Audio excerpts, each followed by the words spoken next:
Hi welcome to my channel Madhu's education alerts. This is your Madhusudan. ఈరోజు ఈ వీడియోలో AP Telangana రెండు రాష్ట్రాల్లో కూడా ఎంసెట్ కౌన్సిలింగ్ సంబంధించి స్కెడ్యూల్స్ అనేవి స్టార్ట్ అవుతున్నాయి. సో ఈ ఎంసెట్ కౌన్సిలింగ్ సంబంధించి ఏ సర్టిఫికేట్స్ ఉండాలనేది నేను గత వీడియోలో కూడా చేసి చెప్పాను.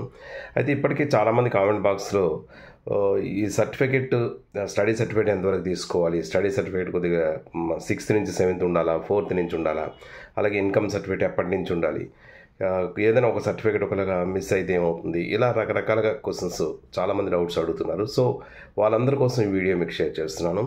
బట్ ఎవరైనా ఫస్ట్ టైంగా నా ఛానల్ చూసినట్టయితే ప్లీజ్ సబ్స్క్రైబ్ మై ఛానల్. ఎందుకంటే ముందు ఎంసెట్కి సంబంధించి అలాగే ఇంజనీరింగ్ ఎడ్యుకేషన్స్ మీద, అసలు ఇంజనీరింగ్లో ఎగ్జామినేషన్స్ ఎలా ఉంటాయి, ఈ ప్యాటర్న్స్ వాటన్నిటి మీద కూడా మీకు ఎప్పటికప్పుడు మీకు అప్డేట్ ఇస్తుంటాను. ఓకే, ఇక విషయంలోకి వెళ్దాం. ఏపీ ఎంసెట్, తెలంగాణ ఎంసెట్కి సంబంధించి కౌన్సిలింగ్స్కి ఎవరైతే అటెండ్ అవుతున్నారో వాళ్ళు ఒక లిస్ట్ ఆఫ్ డాక్యుమెంట్స్ ఏవి సబ్మిట్ చేయాలనేది ఆల్రెడీ గత వీడియోలో కూడా నేను షేర్ చేశాను. ఒకవేళ ఇప్పటికీ ఎవరికైనా తెలియకపోతే ఒక్కసారి మీరు వెబ్సైట్ ఓపెన్ చేసినా కూడా లిస్ట్ ఆఫ్ డాక్యుమెంట్స్ ఏవి కావాలనేది మనకు ఒక లిస్ట్ ఉంటుంది. అందులో caste certificate, income certificate, study certificates, తర్వాత క్వాలిఫికేషన్ సర్టిఫికేట్స్, మొత్తం ఒక డీటెయిల్స్ అన్నీ కూడా మీకు ఉంటాయి.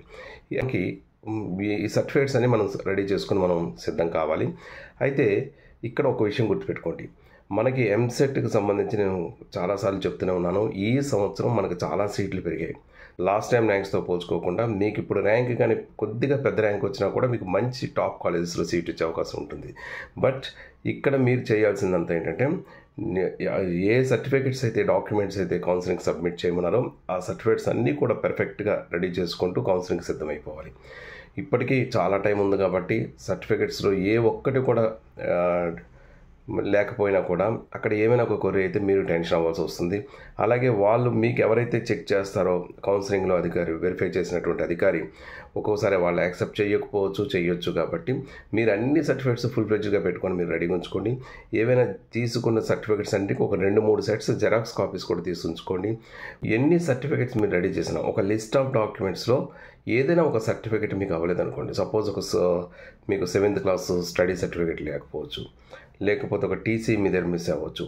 అయితే ఏదైనా ఒక మిస్ అయితే పరిస్థితి ఏంటి అంటే, ఏదైనా ఏ సర్టిఫికేట్ అయినా మిస్ అయినా, ఒకవేళ స్టడీ సర్టిఫికేట్ లేకపోయినా మీకు అక్కడ జూ కింద రాస్తారు. మీరు టెన్షన్ అవ్వాల్సిన పని లేదు. స్టడీ సర్టిఫికేట్ జూ అని రాస్తారు. టీసీ మీరు ఇవ్వలేదనుకోండి, టీసీ జూ కింద రాస్తారు. అంటే ఏ సర్టిఫికేట్స్ లేవో అవి మీకు మెన్షన్ చేస్తారు. ఒకవేళ ఫొటోస్ మీరు మర్చిపోయారు అనుకోండి, ఫొటోస్ మర్చిపోయినా కొన్ని ఫొటోస్ లేవని ఇలా రాస్తారు. ఇలా ఏవైనా కొన్ని జ్యూస్ కింద రాస్తారు. బట్ మీరు ఏవి మర్చిపోయినా ఒక ఇంపార్టెంట్ కొన్ని సర్టిఫికేట్స్ మాత్రం మర్చిపోకూడదు. అందులో మొట్టమొదటిది ఏంటంటే, మీకు ఏదైతే రిజర్వేషన్స్ కింద వస్తుందో వాటికి సంబంధించిన సర్టిఫికేట్స్. అంటే ఫర్ ఎగ్జాంపుల్ మీరు క్యాస్ట్ రిజర్వేషన్ మీకు ఉందనుకోండి, ఎస్సీ, ఎస్టీ, బీసీ రిజర్వేషన్స్ ఉంటే ఖచ్చితంగా ఆ క్యాస్ట్ సర్టిఫికేట్ ఉండాలి. అలాగే మీకు ఒక ఎన్సీసీ కేటగిరీ కింద కానీ, స్పోర్ట్స్ కేటగిరీ కానీ, లేదా ఆర్మడ్ కేటగిరీ కింద కానీ ఒక రిజర్వ్డ్ కేటగిరీ కింద రిజర్వేషన్ ఉంటే ఖచ్చితంగా ఆ రిజర్వేషన్కి సంబంధించిన సర్టిఫికేట్ ఉంచుకోవాలి. అలాగే ఒక మెడికల్ సర్టిఫికేట్ మీద మీకు పిహెచ్సి కోటాలో ఉందంటే మెడికల్ సర్టిఫికేట్ కంపల్సరీ మీరు ఉండాలి. అవి తర్వాత సబ్మిట్ చేస్తామంటే అవ్వదు. అదేవిధంగా సెకండ్ వన్ ఏంటంటే, క్వాలిఫికేషన్ సర్టిఫికేట్ ఖచ్చితంగా ఉండాలి. ఇంటర్మీడియట్, 10th క్లాస్ సర్టిఫికేట్స్ అనేవి డెఫినెట్గా అవి పట్టుకోవాలి. వాటికి మాత్రం లేట్ చేయకూడదు. ఒకవేళ ఇంటర్ మెమోస్ ఎవరికైనా రాకపోయినా నెట్లో డౌన్లోడ్ చేసిన మెమోస్ని తీసుకొని మీరు వెళ్ళాల్సి ఉంటుంది. ఇది సెకండ్ వన్. ఇక థర్డ్ వన్ ఏంటంటే, మోస్ట్ ఇంపార్టెంట్, ప్రతి ఒక్కరికి ఇది ఎస్సీ, ఎస్టీ, బీసీ, ఓసీ అందరికీ ఇంపార్టెంట్ ఏంటంటే ఇన్కమ్ సర్టిఫికేట్. మీ ఇన్కమ్ సోర్స్ని బేస్ చేసుకొని మనకి ఫ్రీ రింబర్స్మెంట్ వస్తుంది. ఆంధ్రాలో కానీ తెలంగాణలో కానీ ఆ ఫ్రీ సీట్ కానీ ఫ్రీ రింబర్స్మెంట్ వచ్చేది ఓన్లీ ఇన్కమ్ సర్టిఫికేట్ చూసే. కాబట్టి ఖచ్చితంగా మీరు ఇన్కమ్ సర్టిఫికేట్ మాత్రం తీసుకోవాలి. ఈ ఇన్కమ్ సర్టిఫికేట్ కూడా మనకి January 1 తర్వాత తీసుకున్న, ఈ సంవత్సరం తీసుకున్నటువంటి లేటెస్ట్ ఇన్కమ్ సర్టిఫికేట్ని తీసుకోండి. ఎప్పుడో ఒక 2 years బ్యాక్తో, లాస్ట్ ఎప్పుడుదో ఉన్న సర్టిఫికేట్స్ అనేవి పనికిరావు. మీరు అవి తీసుకొని, ఎందుకంటే ఇన్కమ్ అనేది ఎవ్రీ ఇయర్ మారిపోతుంటుంది కాబట్టి లేటెస్ట్ ఇన్కమ్ సర్టిఫికేట్ మాత్రం తీసుకోండి. ఈ సర్టిఫికేట్స్ మూడు చెప్పిన సర్టిఫికేట్స్, ఒకటి రిజర్వేషన్కి సంబంధించింది క్యాస్ట్, నెక్స్ట్ రిజర్వేషన్కి సంబంధించింది క్యాస్ట్ కానీ, మెడికల్ కానీ, ఎన్సీసీ, స్పోర్ట్స్, ఇటువంటి ఏ రిజర్వేషన్ అయినా వాటికి సంబంధించిన సర్టిఫికేట్ తీసుకోవాలి. అలాగే qualification certificates, inter, 10th class certificates, date of birth 10th class certificate తీసుకోవాలి. అలాగే నెక్స్ట్ మూడోది ఈ ఇన్కమ్ సర్టిఫికేట్ కంపల్సరీ. ఈ మూడు ఖచ్చితంగా మీ దగ్గర ఉండాలి.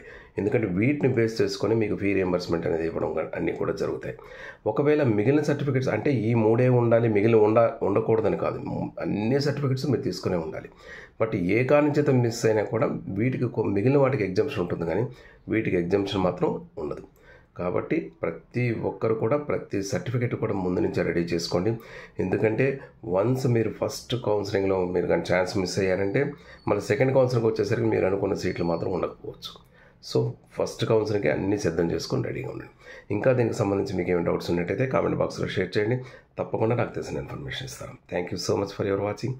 This is your Madhusudan. Thank you.